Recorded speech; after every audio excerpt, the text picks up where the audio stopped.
ನಮಸ್ಕಾರ ವೀಕ್ಷಕರೇ. ಈಗ ಮುಂದಿನ ಶ್ಲೋಕ 4ನೇ ಅಧ್ಯಾಯದ 31ನೇ ಶ್ಲೋಕ. ಯಜ್ಞಶಿಷ್ಟಾಮೃತಭುಜೋ ಯಾಂತಿ ಬ್ರಹ್ಮ ಸನಾತನಂ ನಾಯಂ ಲೋಕೋಸ್ತ್ಯ ಯಜ್ಞಸ್ಯ ಕುತೋನ್ಯಃ ಕುರು ಸತ್ತಮ.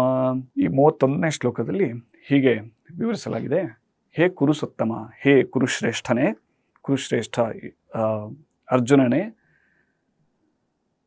ಯಜ್ಞಶಿಷ್ಟಾಮೃತಭುಜಾ ಅಂದರೆ ಯಜ್ಞದಲ್ಲಿ ಏನು ಉಳಿದಿರುತ್ತೋ ಆ ಅಮೃತವನ್ನು ಸೇವಿಸಿ,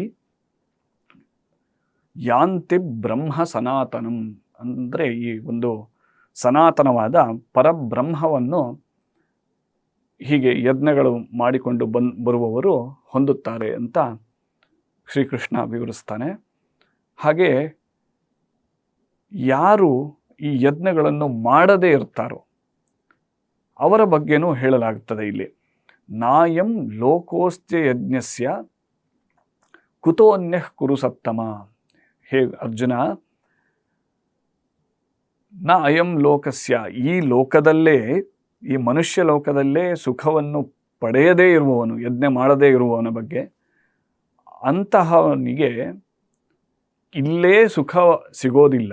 ಅಂತಹದರಲ್ಲಿ ಇನ್ನು ಪರಲೋಕದ ವಿಷಯ ಹೇಗೆ ಅಂತ. ಅಂದರೆ ಈ ಯಜ್ಞ ಮಾಡದೇ ಇರೋದ್ರಿಂದ ಏನು ಒಂದು ಪುಣ್ಯ ಅಥವಾ ಏನು ಸಿಗುತ್ತದೋ, ಕರ್ಮ ಸಿಗುತ್ತದೋ, ಅದೇ ಈ ಲೋಕದಲ್ಲೇ ಸಿಗದೇ ಇರುವಾಗ ಇನ್ನು ಬೇರೆ ಲೋಕದ ಬಗ್ಗೆ ಯಾಕೆ ಯೋಚನೆ ಮಾಡಬೇಕು ಅಂತ ಹೇಳಿ ಕೃಷ್ಣ ಯಜ್ಞ ಮಾಡದೇ ಇರುವವರ ಬಗ್ಗೆ ವಿವರಿಸುತ್ತಾನೆ.